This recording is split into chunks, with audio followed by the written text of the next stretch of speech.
Fala, galera. Tudo bem? Tudo bem, mestre? Então, Bem, estamos aqui, né? Infelizmente, na verdade, não era um vídeo que a Educação Crítica queria gravar, principalmente nesse momento, né?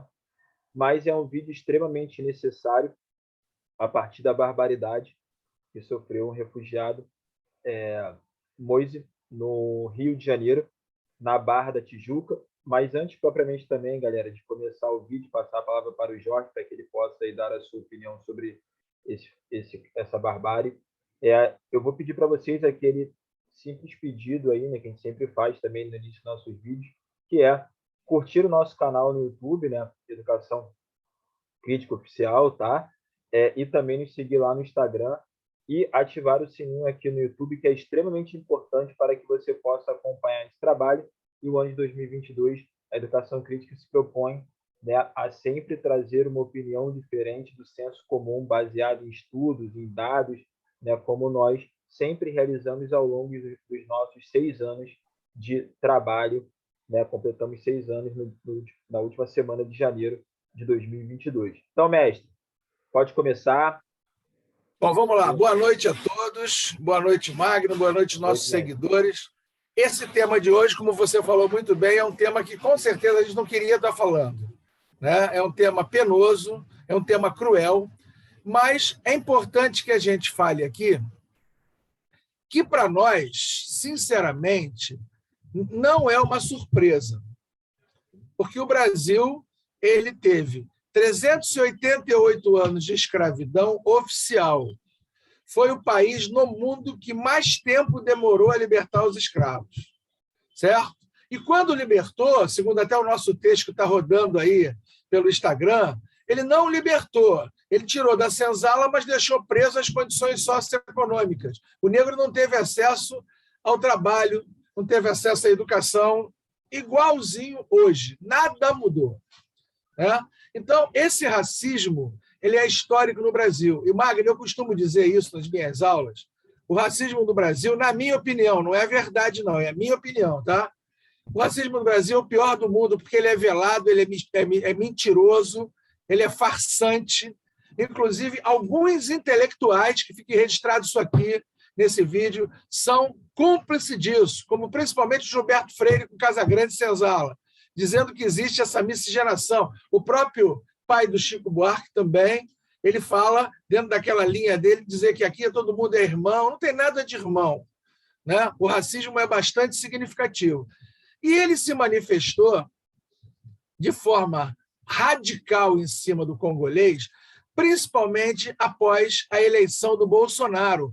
O Bolsonaro, né, ele deu voz a esses racistas que sempre existiram.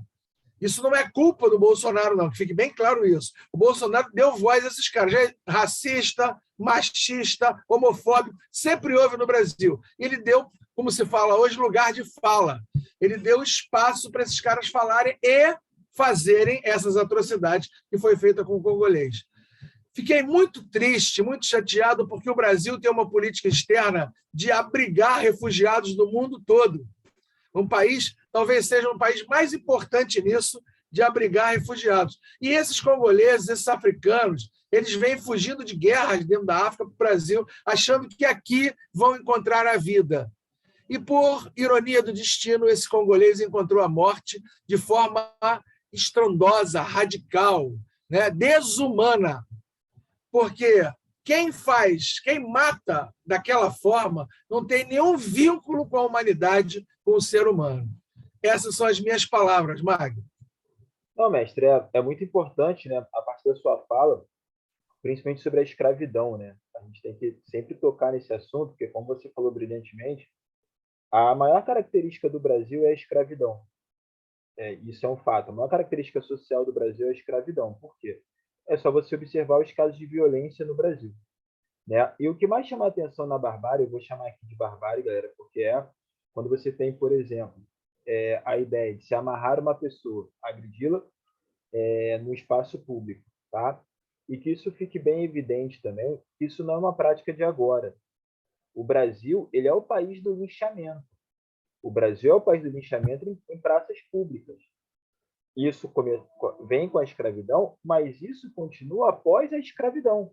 Tivemos casos bem recentes, inclusive, no aterro do Flamengo, né? Com homicídio de uma pessoa. Então, assim, esses linchamentos públicos são comuns no Brasil. Isso é um fato. E como o Jorge falou brilhantemente, né, essa questão de você ter uma voz. A gente está vivendo um momento muito complexo no Brasil, do qual a gente está começando a questionar, por exemplo, racismo reverso. Por óbvio que não existe racismo reverso. O racismo por si só é uma situação de poder. E as pessoas pretas não vão dominar os brancos. Então não faz sentido falar em racismo reverso, revisionismo histórico perante o racismo. Se, por exemplo, Zumbi do Palmares teve escravo ou não, isso não faz a importância. A importância é que o racismo no Brasil existiu, foi duradouro e é a maior característica social. O caso congolês ainda tem um agravante. A gente está falando aqui de uma pessoa que foi cobrar o seu direito trabalhista. E que fique bem claro aqui que, em parte, isso é reflexo também de uma precarização do trabalho promovida, inclusive, pela nova legislação trabalhista que permite pagar por hora. Ele estava cobrando os dias de trabalho dele no quiosque Tropicália, localizado no posto 8 aqui da Praia da Barra da Tijuca, do qual ele foi agredido pelos gerentes e outros funcionários. E segundo relatos, o que é assim, o ápice da barbárie é que após agredi-lo, deixaram ele no chão agonizando e voltaram para trabalhar. Isso mostra, em certo ponto também, a desumanização. Então, esse é um caso que não pode passar impune, porque se esse caso ele ficar impune, mostra-se que a desumanização é um fator que pode estar presente na nossa sociedade. A gente precisa ficar atento, porque isso não é um fato isolado, como muitos tentam defender. Isso é um caso isolado de uma pessoa. Não, isso não é um caso isolado, tá?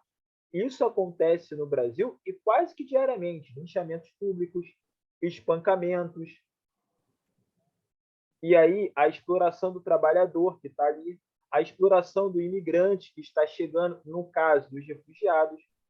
Como o Jorge também falou, nós temos uma política de receber os refugiados que é uma política histórica nossa, né, Médio?